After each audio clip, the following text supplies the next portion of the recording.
Começa agora, Paracuru, cidade que dança. Conversando sobre corpo e movimento. Mais um projeto cultural da rádio Marazul FM. Uma prova de amor a Paracuru. Apresentação, José do Vale Pinheiro Feitosa e Flávio Sampaio. Direção, Elder Gurgel. Com vocês, Paracuru, cidade que dança.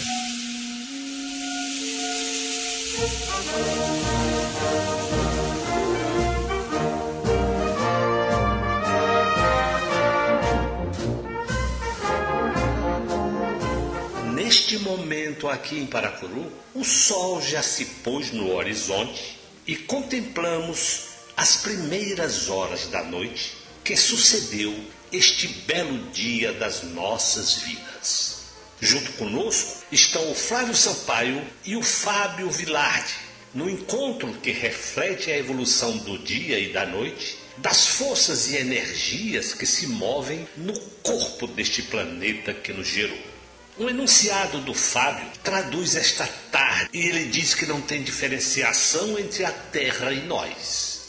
Mesmo quando é preciso vencer a fera na jaula ou no tempo, é para que o movimento aconteça, que as divergências e convergências expressem a realidade deste corpo celeste que se modifica. Quando a noite anterior a esta nos impressionou porque quis afirmar que seria perene e dia algum nasceria. Foi superada pelos claros e escuros que entraram em luta nos céus.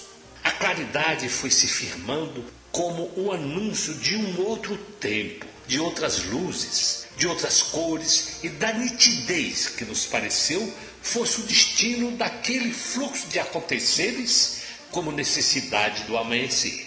Naquele momento, os escuros, os porões, as ênfases não das luzes do cosmo iluminado das noites, mas pela ideologia da imposição, daquela ditadura que tentou eternizar o que compreendiam da noite, e assim falaram da noite como se fosse ela o vão escuro de suas próprias essências em pensamentos, palavras e obras. E na contradição da alvorada foram se deslumbrando com os farrapos de uma ordem impossível de permanecer, porque o dia raiava. Foram surgindo relevos, cores, novas formas de compreender o espaço e o tempo. E o dia se fez azul e verde, o branco se decompôs em todas as cores, as sombras traduziram os volumes, os braços, a cabeça e o tronco, a cinética indistinta da consciência histórica do movimento da luz ao longo do dia. Pelas 5 da tarde, um urro cavernoso foi ouvido no meio do espaço. Logo outros se ouviram numa forma destilada de negar as luzes do dia. Mais do que negar, aplanar a curvatura do tempo e mais uma vez tentam separar no lusco-fusco a luz cósmica do escuro das noites sem lua. Mais uma vez, numa fúria de novidades mentirosas, querem transformar o escuro em ordem, negando a beleza do escuro silente das noites e impondo o escuro de suas almas impositivas, inquisitoriais, ditatoriais.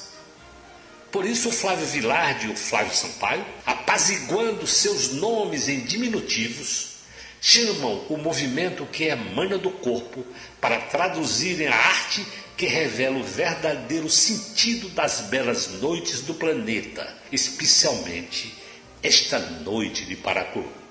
Aqui, Paracuru, cidade que dança.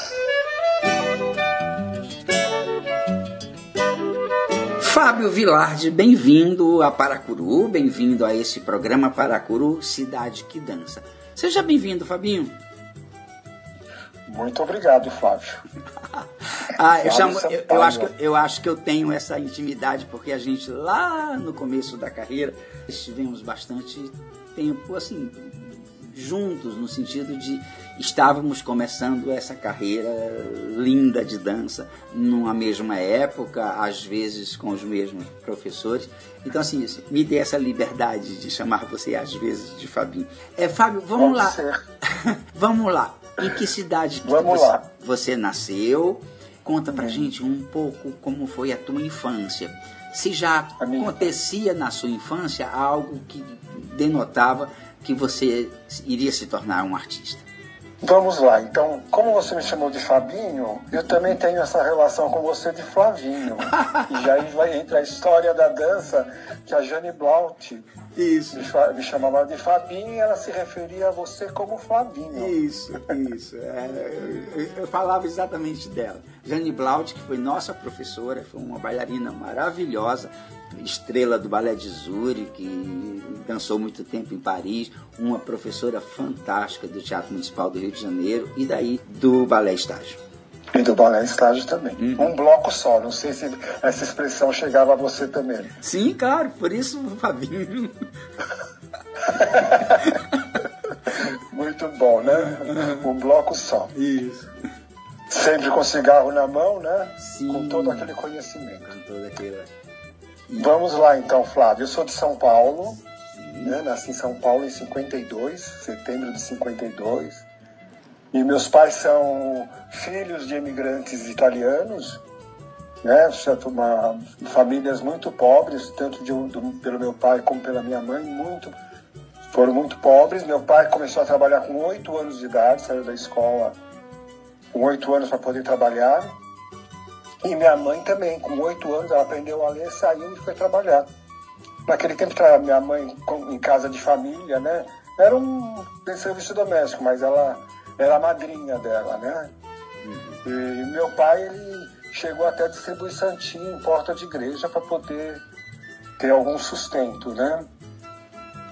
Eu acho isso importante falar, porque eles foram, assim, sensacionais. Se eu tenho alguma coisa de artista, de uma pessoa que trabalha pelo mundo, né? Porque eu acho que todos nós, de alguma forma, trabalhamos pelo mundo.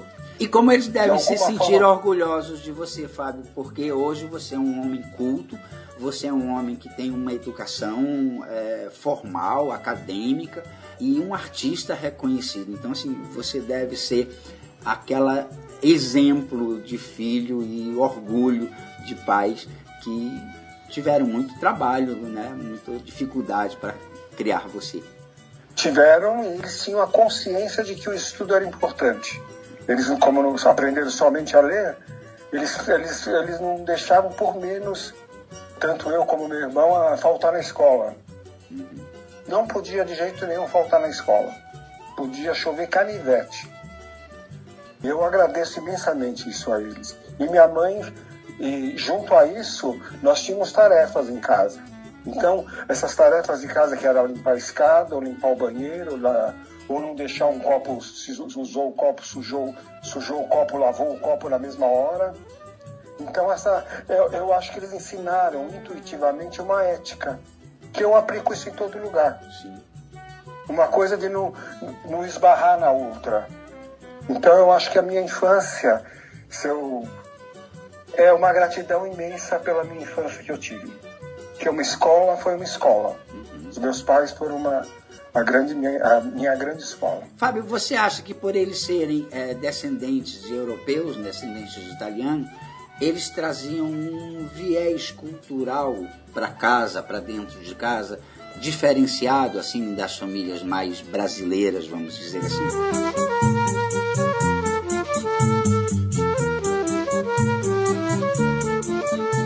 Era muita alegria.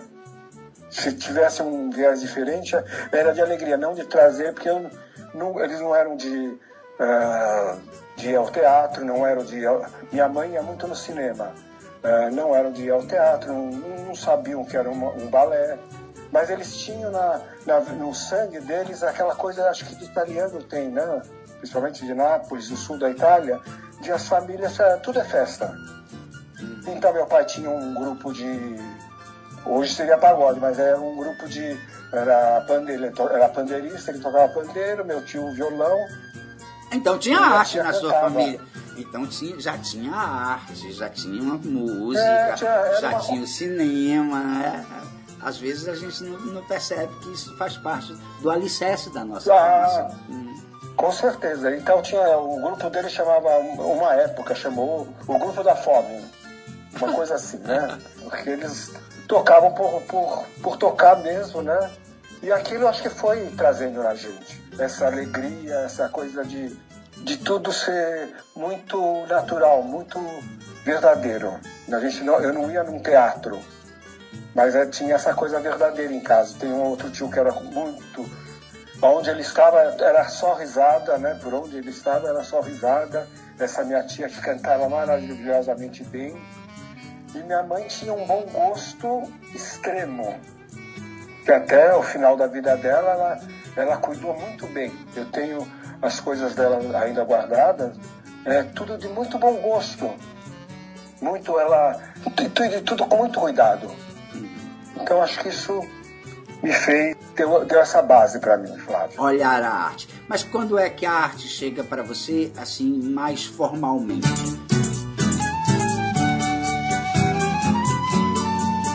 Foi na ensino primário, vendo teatro de bonecos. Tinha no colégio que eu estudava, Externato Cinderela, chamava, que era quase vizinhos de casa. A diretora ela era muito ativa, né? Ela fazia festa junina, fazia festa de Natal, tudo com muita criatividade. E ela fazia um teatro de bonecos, que ela fazia os bonecos de papier-mâché. Uns bonecos muito expressivos, e aquilo me encantava, aqueles bonecos. Tanto que eu, com 5 anos de idade, eu pedi para os meus pais, exigi, eu quero um teatrinho de bonecos. Mas não existia um teatro de bonecos para vender naquela época, na década de 50, né? 55, quando eu tinha... Mas minha mãe mandou fazer no Marceneiro um teatrinho e compraram os bonecos, os fantoches. Então eu tive, acho que era 5 anos de idade, eu já fazia juntava os colegas, os vizinhos e fazia aquelas performances com os bonecos, com o teatrinho. Abria a cortina e cobrava ingresso e não sei o quê, e sorteava prêmio. Já era um agitador cultural naquela época. Já era um agitador cultural. E a dança? Né? Como é que a dança vai chegar para você?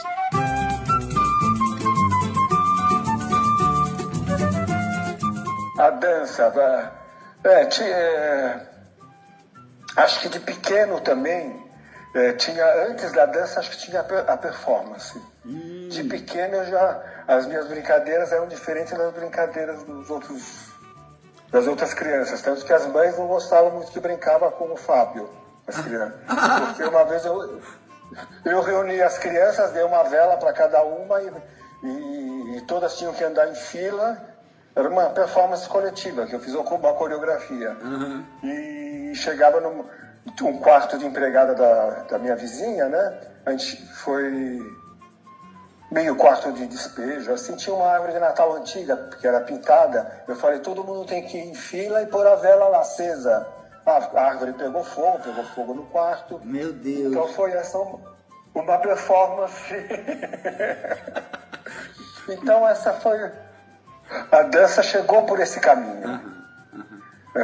Então eu sempre tive esse lado dessa busca de... Você já tinha um olhar pelo movimento, né? Porque o teatro de bonecos, por mais que você fale, você também tem que articular o movimento dele, né? E também nessa performance que você faz, já denota uma pessoa que olha o movimento. Eu vejo assim. Exatamente. E aí vamos lá para a dança, vamos dar um pulo, né? Sim. Bom, de todas essas coisas, quando eu me descobri um pouco mais como gente, com 13 anos, que eu não sabia, que deu um hiato, né? Da infância para a adolescência, aí eu descobri a história. Eu me apaixonei pela história dos egípcios. Quando eu me apaixonei pela história dos egípcios, eu quis ser arqueólogo. De arqueólogo eu passei para história, da história eu passei para artes plásticas na faculdade. Fui fazer artes plásticas depois do colegial, fiz o vestibular, entrei. Mas aí eu já sentia que tudo aquilo que eu fazia tinha alguma coisa de eu me interar com aquilo, né? Com o meu próprio corpo. Até que uma vez tínhamos que fazer um cartaz de dança na faculdade. Eu falei, eu faço. Foi a época do Dizzy em São Paulo. O Dizzy estava explodindo.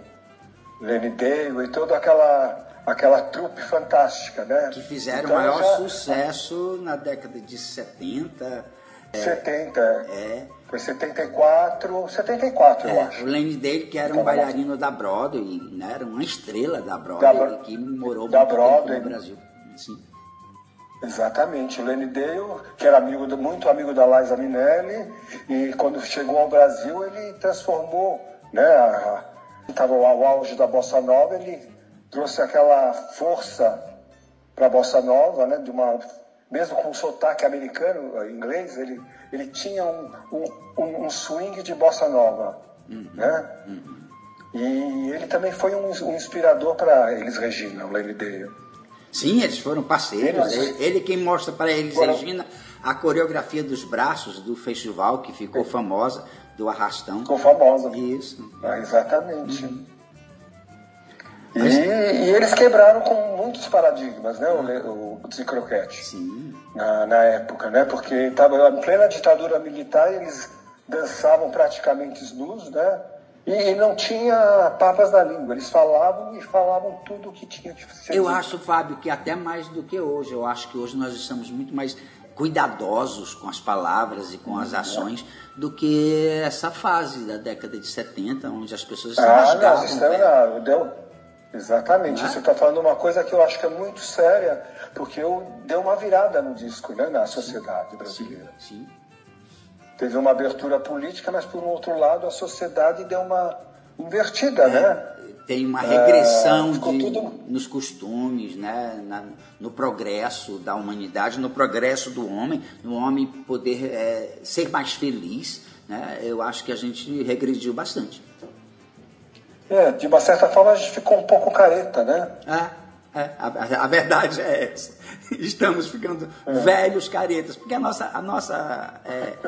as pessoas da nossa idade abriu muito espaço, né, para os que vieram depois. A gente carregou muitos burros, deu muita cara a tapa para fazer coisas que antes eram proibidas e que hoje nem são tantas. Mas, assim, nos últimos 10 anos, o mundo encaretou, o mundo virou esse movimento de direita que a gente desconhecia, sei lá, eu pelo menos desconhecia ele. Ele era escondido na sociedade, que veio à tona.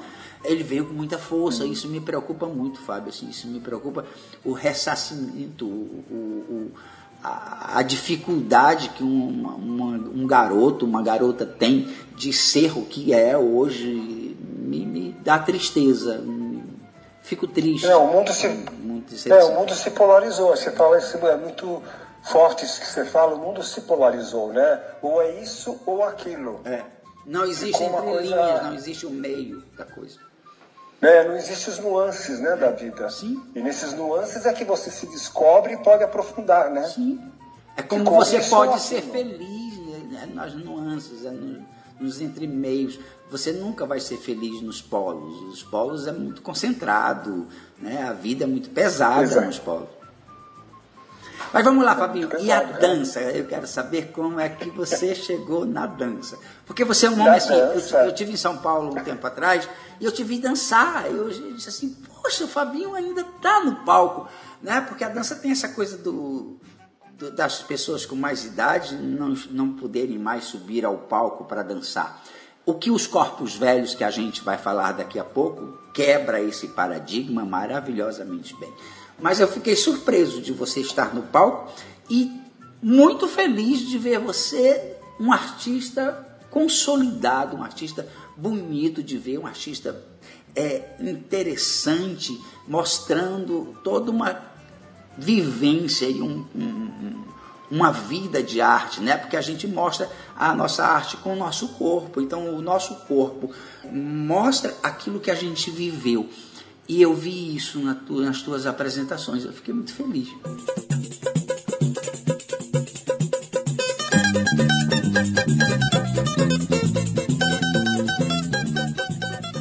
Que bom.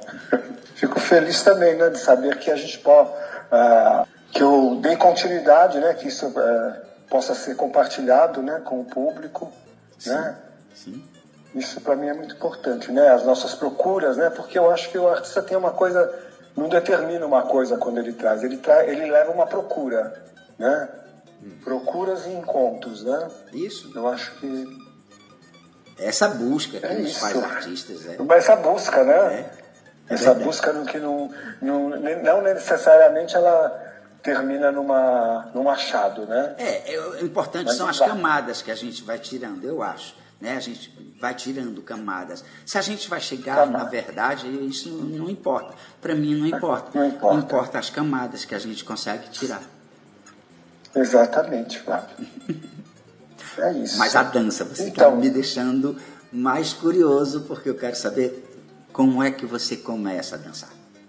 A dançar. Então, na faculdade eu fiz esse pôster, tinha que fazer a gente, como era uma faculdade de artes plásticas, tinha uma matéria que a gente tinha diagramação visual, que a gente tinha que fazer um cartaz. A gente escolheu que era um cartaz de dança, o nosso grupo. Aí tinha fotógrafo, tinha um assistente de iluminação. Eu falei, eu poso, eu e outra colega da faculdade, que ela faleceu, uma grande artista, né, que ela se tornou depois artista plástica, Raquel. E a gente se for também já... Era em 70, isso foi 74, e a gente já estava quase nu em cena, fazendo as fotos. Fizemos as fotos nus já. Eu nunca tinha entrado numa escola de dança, né? Não sabia o que era uma escola de dança. Aí fizemos esse cartaz e ficou interessante o cartaz. E daí foi colocada uma música e a gente dançando. E aí, daí pra frente, eu comecei a procurar onde que eu vou estudar dança. Fui em vários locais, e aí, foi 74 ainda. Aí eu vi um jornal, eu vi curso de férias do Balé Estágio. Janeiro de 75, ele ia começar. Eu falei, eu vou lá. Fui lá, a primeira pessoa que eu encontrei, né, era na estágio lá na Augusta. Falei, eu quero estudar dança. Ela falou, o que você faz? Eu faço artes plásticas. Ah, então você quer complementar, ela falou, a Marita. Falei, acho que é isso. Então você vai fazer expressão corporal com Milton Carreiro. Era um curso intensivo de férias, todos os dias. Milton Carreiro. Você lembra do Milton Carreiro? Claro, eu, inclusive queria falar dele, porque assim, tem pessoas que passaram pelo Balé Estágio, a gente vai falar da sua passagem pelo Balé Estágio, que foram várias passagens, que ficaram marcados junto ao Balé Estágio. Porque muitos bailarinos passaram pelo Balé Estágio, mas não criaram essa marca. Né? Eu acho que você, o Milton, a Geralda, são pessoas que quando a gente fala, a gente sabe, tem toda uma vivência, tem todo um trabalho meticuloso da Marica Gidali e do Décio Otero sobre os corpos de vocês. O Milton é uma pessoa, né, que também passou pelo Balé Estágio e que ficou marcado, ficou impresso como um bailarino do Balé Estágio. Mas aí, você foi fazer aula com o Milton, foi o seu primeiro professor, foi o Milton? Foi meu Milton professor, primeiro professor. Fui de bermuda, né? Não sabia o que não sabia nada. Uhum. Esse mundo para mim era totalmente novo, né? Sim. Aí ele sugeriu que quem puder pôr malha, né? Ou comprar uma malha, é melhor para articular os movimentos, né? E fui lá, de malha e cueca por baixo e malha. Porque... E o Milton me abriu. O Milton, além de ser um grande bailarino, era um grande professor. Uhum. Ele tinha uma maneira de transmitir tudo aquela vivência que ele já tinha no estágio, né? De uma maneira muito objetiva, muito direta, né? Acho que fazia com que você se dispusesse àquilo. Foi uma grande força para mim. Uhum. Né? Então eu fiz esse curso de férias com ele e no final do curso de férias a gente recebia um diplominha, né? Um diploma do estágio assinado pelo Décio e pela Mari, e na entrega do diploma, porque essas aulas foram lá na academia da Sarandi. Né? Sarandi é um bairro de São Paulo. Já era em São Paulo, travessa da Bela Sintra, essa rua. Não sei se você chegou a conhecer essa academia do Balé Estágio. Não, eu só conheci o Balé Estágio na Rua Augusta. A primeira academia do Balé Estágio foi na Rua Sarandi.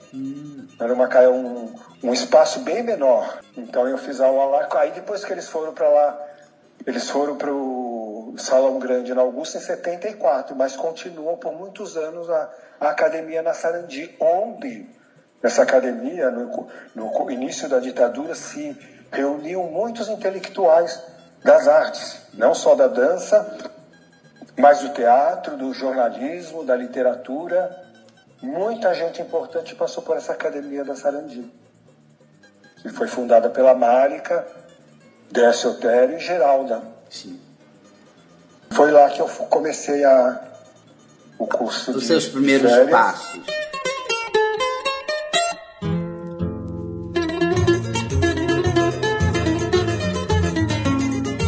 Nessa época, você já pensava em se tornar um bailarino profissional ou aquilo era apenas para preencher essa vontade pessoal que você tinha de se mexer? Aquilo me despertou muito forte em mim. Eu trabalhava, eu fazia faculdade à noite, trabalhava durante o dia de desenhista técnico, né, numa empresa que minha irmã me conseguiu, na Neorex do Brasil, que trabalhava com alarme de incêndio. Então eu fazia o desenho da tubulação dos alarmes, onde esses alarmes iriam ser instalados. Trabalhava o dia inteiro e fazia faculdade à noite. Eu fiz esse curso de férias da faculdade, fiz à noite, né, com o Milton Carneiro. E na entrega do diploma, o Milton escreveu no meu diploma assim: Fábio, eu acho que você pode ser bailarino. Quem sabe, tente, procure. Então foi um pontapé aí. Inicial, que eu já tinha visto que aquilo era muito forte, né, de mexer. Eu tinha me descoberto como corpo, né? Como corpo uno, né? Corpo que pensa, corpo que tem uma subjetividade, um corpo que sonha, né? As coisas não eram separadas. Eu falei, é isso que eu quero fazer. Quando acabou o curso de férias, depois dessa entrega desse diploma, eu cheguei no meu trabalho e falei, eu quero trabalhar somente de manhã. Eu falei, eu trabalho de manhã, à tarde eu faço balé e à noite eu termino a faculdade. E foi 2 anos assim que eu levei. Eles me aceitaram no meu trabalho, eles gostavam de mim lá. Fiquei trabalhando 2 anos só de manhã. À tarde fazia todas as aulas possíveis. A Márica me conseguiu uma bolsa. E fazia a faculdade, eu terminei a faculdade. Quem foram os seus professores nessa época, assim, quem você lembra? Aí comecei com o Milton Carneiro, né? Continuei fazendo aula com ele. Aí fui para o balé clássico com a Geralda Bezerra, né? Que era a minúcia em pessoa para tratar dos movimentos. Né? Aquilo foi minha base, né? Eu não poderia fazer uma coisa além se eu não entendesse aquilo perfeitamente do que ela estava passando. Então, às vezes você tem o impulso de querer fazer alguma coisa a mais, né? E ela me trouxe para esse balé clássico que é quase que científico. Sim.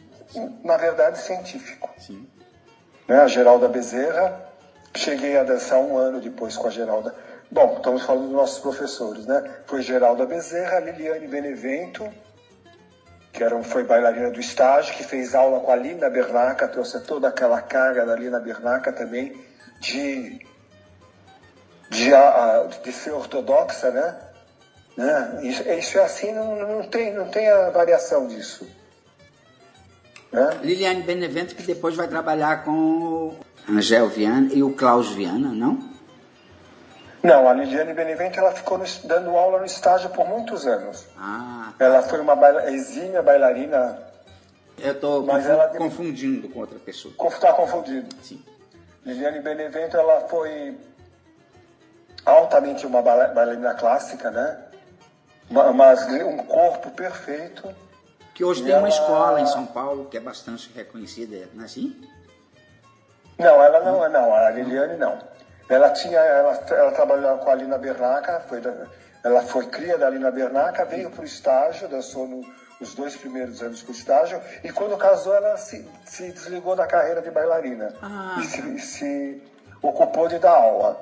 Dava muitas aulas no estágio, até que ela foi para o Estúdio 3, 20 anos atrás isso. Sim. Mas todo esse tempo ela ficou no estágio dando aula. Foi para o Balé da Cidade como professora, também como mestra, mas ela não dançou mais. Parece que alguma coisa no Estúdio 3 dança, ela fez alguma coisa de cena.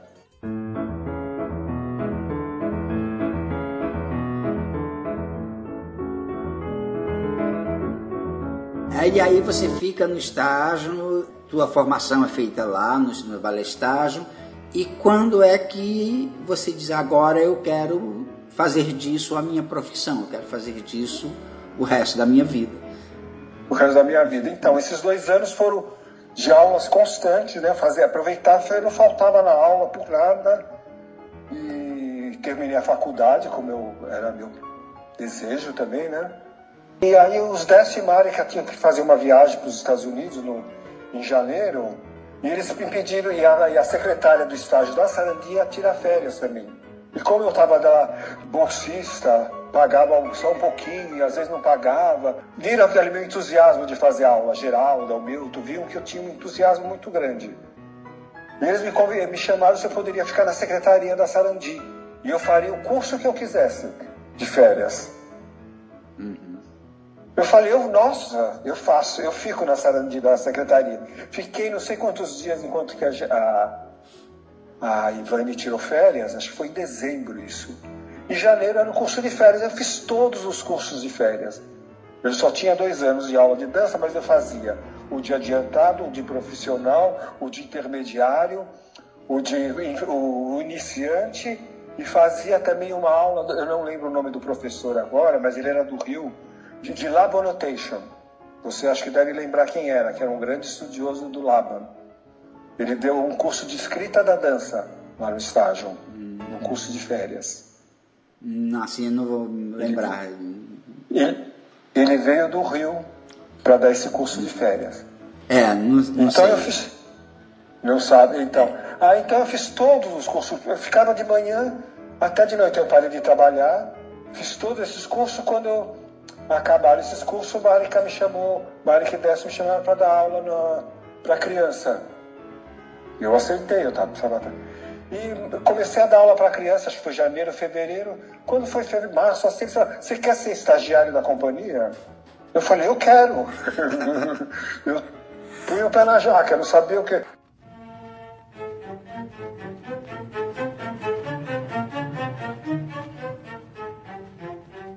A gente tem que fazer um aporte aqui para o nosso público entender que aquela época o balé estágio era a grande sensação da dança brasileira.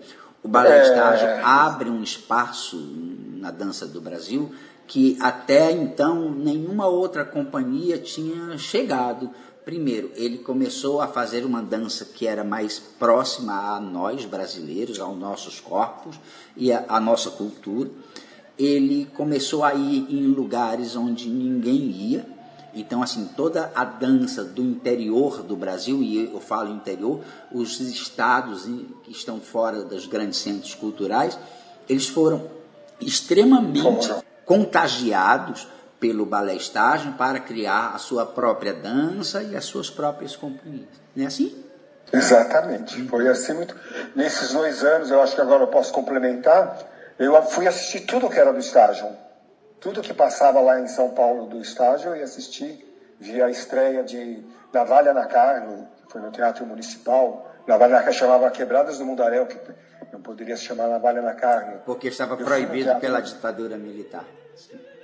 Exatamente. Então, eu assisti aquilo no Teatro Municipal, com o palco totalmente desnudo, que o diretor era o Ademar Guerra, tirou todas as cortinas.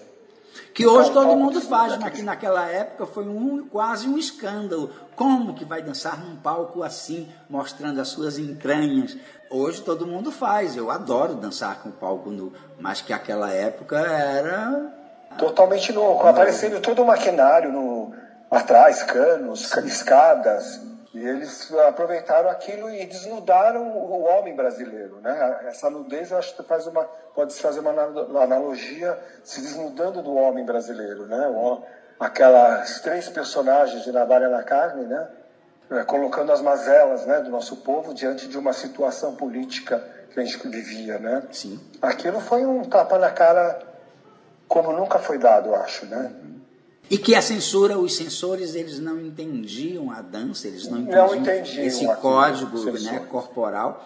Então eles deixavam passar porque aquilo não ofendia aquilo que eles diziam que os textos de teatro... Eu fazia teatro nessa época, Fábio, e a gente teve várias vezes, já contei aqui nesse programa, a censura e a polícia dentro do teatro, por questões completamente idiotas, bobas, apenas porque nós fazíamos cultura e a cultura incomodava aquele sistema político. Exatamente. Os censores não viam na dança, né, um perigo, né? Uhum. Eles associavam a dança ao balé, alguma coisa assim. É. Então, o estágio, logo no início, né, antes do Navalha na Carne, veio a Dona Maria I, a Rainha Louca. Não sei se você chegou a assistir. Sim, sim. Eles estrearam, inclusive, na Sala Cecília Meirelles, do Rio. Sim.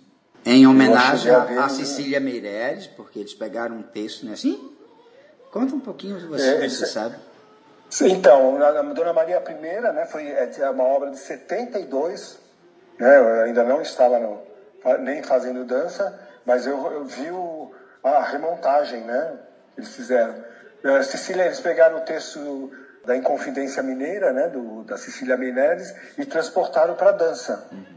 E aquilo de uma forma não descritivo, mas eles transportaram de uma forma que dialogava com a situação do Brasil na época, em 72, no início, onde estavam os anos de chumbo da ditadura militar. E também totalmente despojado, né? Eles faziam aquele balé com meio malha de balé, meio... tinha gente com perneira, meio com malha, meio estudando, meio alguma coisa de renda, né? Tinha alguns detalhes em algum personagem. De figurino de época e outros detalhes de sala de aula. Era interessante. Tinha detalhes de sala de aula, tinha detalhes da vida cotidiana e tinha detalhes de sala de aula, da vida cotidiana. Era completamente desnudo. Então aquilo também me impressionou demais. Estava mostrando, né? Estava escancarando o que estava acontecendo no país, baseado num poema da Cecília Meirelles.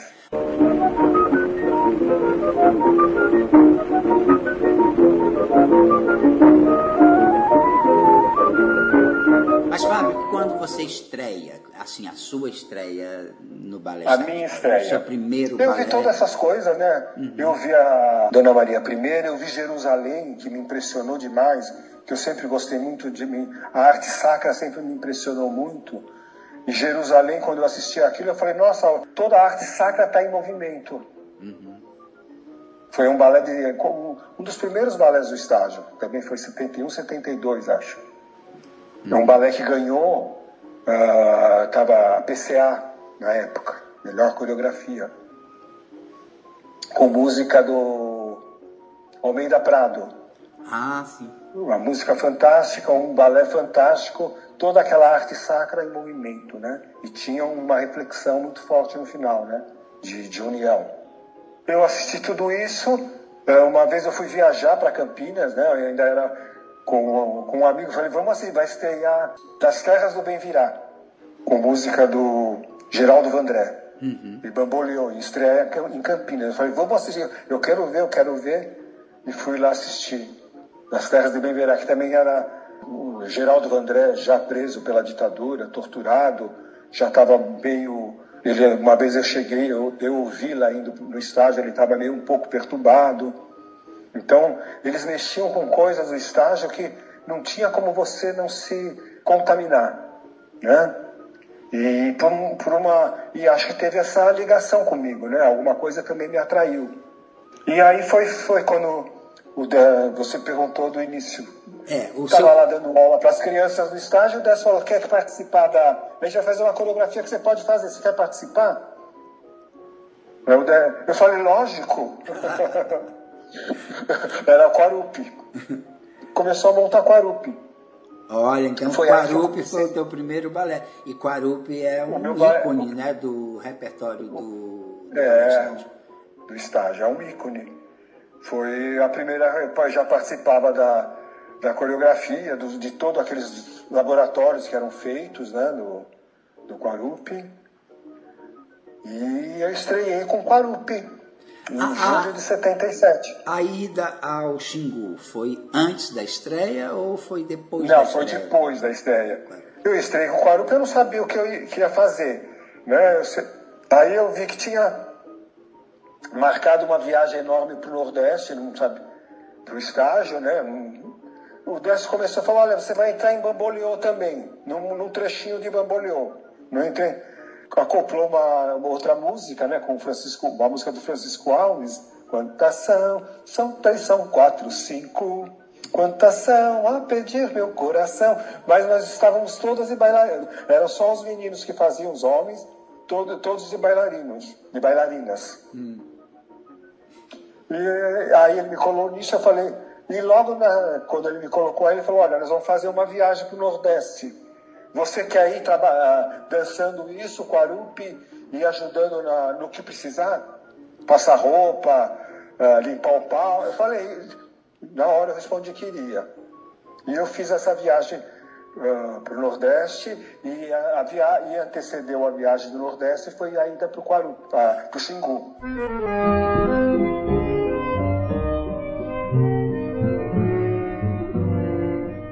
Fábio, antes do Xingu, eu queria falar um pouco desse ajudando naquilo que der, que é também uma marca registrada do Balé Estágio, e que nós aqui em Paracuru copiamos porque é algo que é uma lição de arte, é uma lição do fazer da arte, porque o bailarino ele acaba fazendo quase que tudo da cena. Ele coloca o linóleo, ele passa o figurino, ele aprende a cuidar do seu material cênico, ele sabe da luz, ele sabe do som. É a primeira vez também que uma companhia de balé faz isso, pelo menos aqui no Brasil, que a gente tem a notícia. Um pouquinho. Então eu fui viajar com essa proposta, né, de fazer. Eu fazia tudo mesmo. Eu lavava, passava os macacões de Quarupi, passava a gente ficou antes de ir para o Xingu, nós ficamos 2 semanas no Teresa Raquel, no Teatro Teresa Raquel. Acho que você até chegou aí, né? Sim, eu assisti Quarupi lá no Teatro Teresa Raquel, no Rio de Janeiro, num shopping em Copacabana, que era um teatro maravilhoso. Isso. Não sei se ainda existe. Teatro maravilhoso. Não, parece que virou uma igreja, né? Que pena. Uma pena que os teatros virem igreja. Uma pena, era um teatro assim, um templo, né? A gente ficou 2 semanas lá com Prelúdios, que era um balé com neoclássico, né? Tudo com figurinos do Clodovil Hernandes. O Quarupi também foi do Clodovil Hernandes. Eu passava as saias de Prelúdios, entregava nos camarins, eu lembro muito bem disso. Passava os macacões de Quarupi, entregava nos camarins das pessoas. E daí eu não fazia aula junto com a companhia. Porque eu vendia os programas na porta. Você era o garoto propaganda do... Lembro. É o garoto propaganda. Sim. Junto com o Edgar, o filho da Márica também, que foi nessa condição de fazer. Ele ajudava eu quero dizer para o público por que eu estou achando graça. O Fábio, ele ainda é um homem bonito, mas o Fábio era um jovem muito bonito. Então, assim, todas as pessoas ficavam apaixonadas pelo Fábio. Então, muitos que iam várias vezes assistir o espetáculo, iam para assistir ao Fábio várias vezes. Olha, nós estamos pelo telefone, mas eu fiquei vermelho.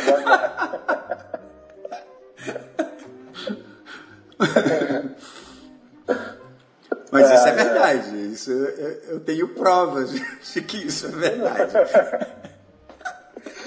É isso, Flávio. Então foi isso.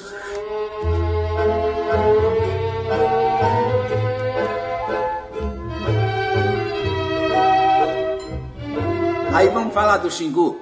Quando é que vocês foram para o Xingu? Por que foram para o Xingu? E como é que vocês chegam num lugar tão distante?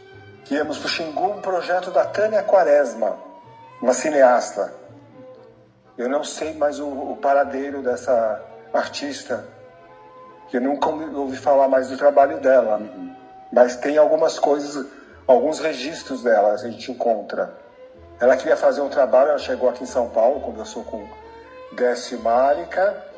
Marika e Décio já tinham ido em 74 para a Barca da Cultura. Eu vou fazer aqui um parênteses, que o estágio sempre foi uma coisa que o desafio chamava ele e o estágio chamava o desafio. Tinha um diálogo com o desafio.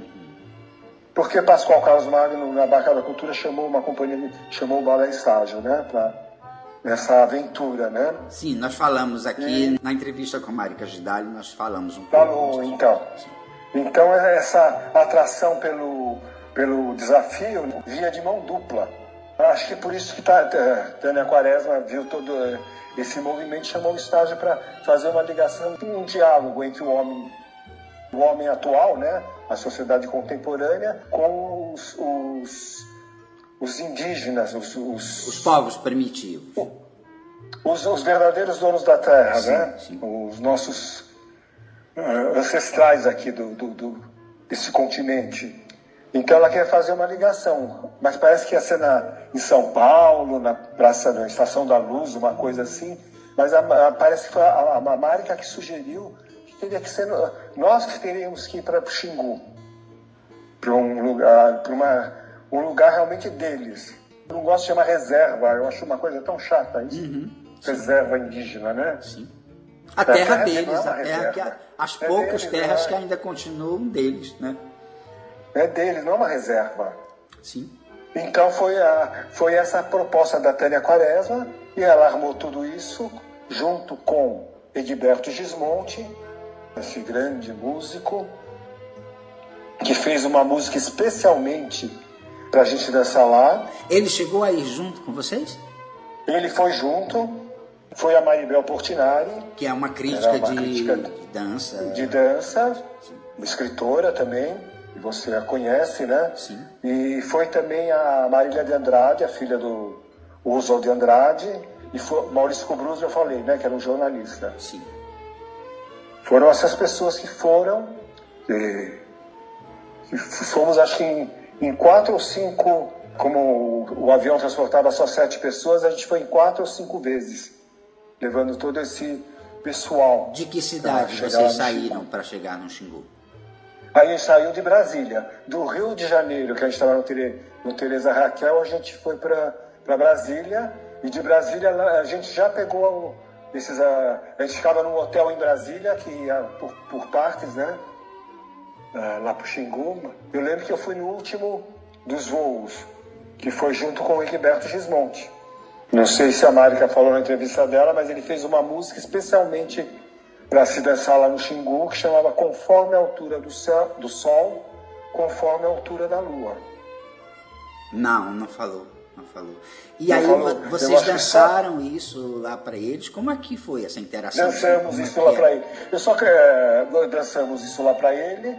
Dançamos também bamboleô. A gente já fez a montagem aqui em São Paulo, do Conforme a Altura do Sol, Conforme a Altura da Lua. Né, que a gente era vestido com roupa de cotidiano. Quando eu fui para o Xingu, eu dançava essa parte somente. Os outros bailarinos dançavam. A gente apresentou bamboleô lá no Xingu. Bamboleô, não sei se você chegou a assistir, mas era uma mistura de teatro de revista com as cantoras do rádio, de uma comicidade sem fim, né?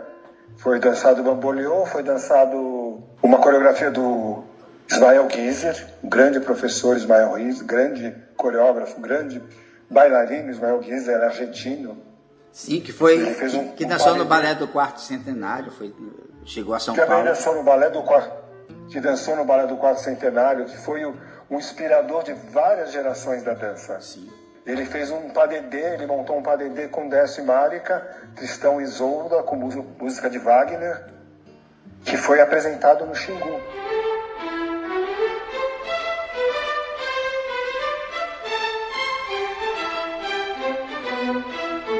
Quarupi não foi dançado no Xingu?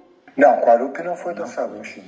E Fábio, como é que foi a reação dos povos primitivos a um programa tão sofisticado? Porque chega a ser um programa sofisticado. Tristão e Isolda, um programa com as cantoras do rádio, já tem uma sofisticação que é o oposto, talvez, da cultura do que aquele povo vivesse culturalmente. Que eu acho que era a intenção exatamente, era fazer essa troca.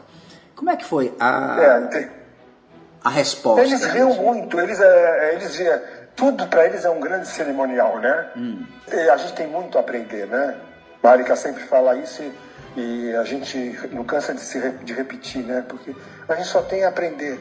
Eles tratam tudo que é novo com um respeito tão grande, com uma dignidade tão grande que você fica de boca aberta, né? Que hoje em dia, às vezes está acontecendo alguma coisa e tem aquele zoom do lado, né?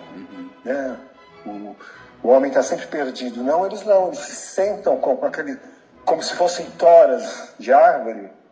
Eles sentam e não tem uma diferenciação entre a terra e eles. Eles sentam e assistem aquilo. Eles achavam graça também, mas presente. Totalmente presentes lá. A gente já está chegando quase que no final do programa. Eu te falei que passava rapidinho. E tem muitas coisas que eu queria falar com você. Você como professor, o projeto Joaninha, o professor criativo, que são projetos, a FEBEM, que você participou, que são projetos que o Balé Estágio fez sobre educação, de educação, que são extremamente importantes, né? A ação que o Balé Estágio faz na FEBEM, eu acho que deveria servir como um projeto piloto para as diversas FEBEMs que existem no Brasil. Mas a gente faz isso outro dia. O Balé Estágio, ele foi a companhia de balé brasileira que mais viajou e que mais representou o Brasil, dentro do Brasil mesmo e fora do Brasil. Assim, rapidamente, onde você se encontra como artista dessa companhia, e você é um ícone dessa companhia, é onde você diz assim, nossa, hoje uma companhia brasileira se apresenta nesse palco e com dignidade vamos levar de volta para o meu país uma lembrança maravilhosa de um dia pleno de arte. Você tem essa lembrança, assim, de quais as apresentações onde você saiu com essa sensação?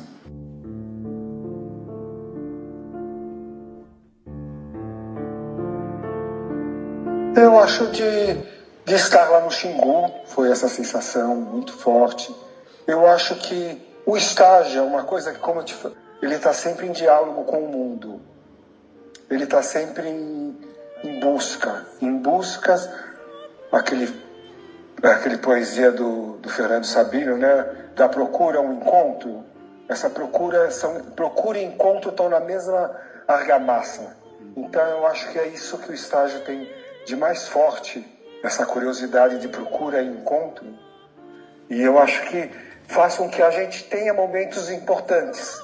Mas o momento importante é quando você está, como você mesmo colocou, né? Quando eu faço o som, que faltou o iluminador e eu tenho que fazer o som ou a luz, aquilo também é muito importante para mim. Estar no palco como bailarino, intérprete, como ator, é importante para mim. Estar escrevendo um projeto, ajudando a escrever um projeto, aquilo também, você coloca aquela carga lá, é importante para mim aquele momento. Eu acho que o estágio te faz essa presentificação do corpo e da mente. Estar você presente. O projeto do Balé Estágio está fazendo 53 anos. 3 anos. É um projeto de resistência num país que não tem na arte e muitas vezes na cultura o seu melhor olhar. Como é que é ser um artista de uma companhia com a qual você está ligado e como é que é ser um artista individual, um artista de resistência nesse país? Como é que é para você fazer cultura com resistência?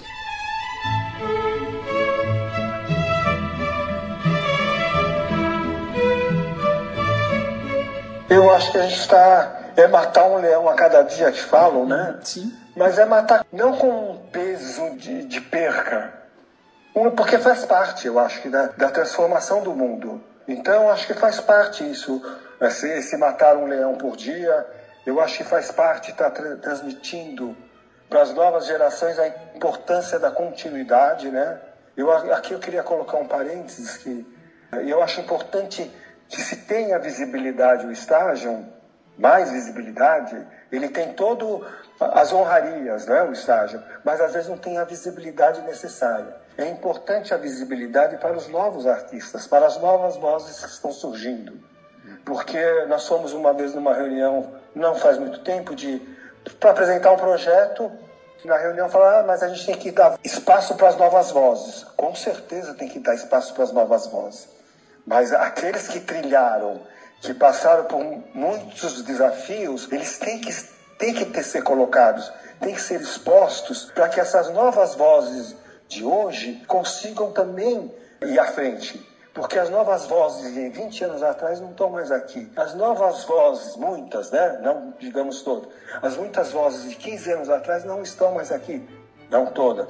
As novas vozes de 5 anos atrás já não estão aqui. E Fábio, esse pensamento é o pensamento da tradição, é o pensamento da própria cultura, onde a gente faz hoje com as referências daqueles que fizeram no passado. Então, assim, o bailarino que vai surgir no futuro, ele vai ter dentro dele, porque a gente não separa cabeça e corpo, né? Isso é tudo uma mesma coisa, mas da sua vida na arte, do que você fez no teatro e na dança, vai estar naquela pessoa, porque você é uma referência, você serve como referência para ele. Eu acho que é extremamente importante a gente perceber o passado, saber dos artistas do passado e entender aonde eles começaram e aonde eles deixaram essa barquinha que nos leva ao futuro.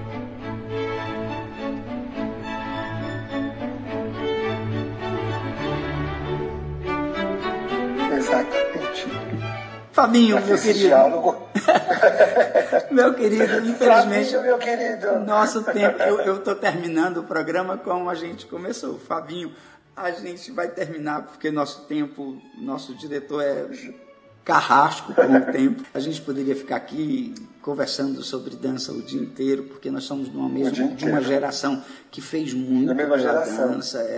A gente deixa um legado, eu tenho essa convicção, sem orgulho, mas assim, que o nosso legado sirva para as pessoas que vêm depois da gente como um aprendizado do que a gente fez, do que a gente deixou. Obrigado, meu querido. Assim, eu sei que você já veio em Paracuru, porque quando esse programa passar, você já tem vindo com o pessoal dos Corpos Velhos, que vem dançar aqui na Bienal. Você é uma das pessoas da equipe. Quero te agradecer muito essa tua disponibilidade, generosidade de falar conosco durante todo esse tempo.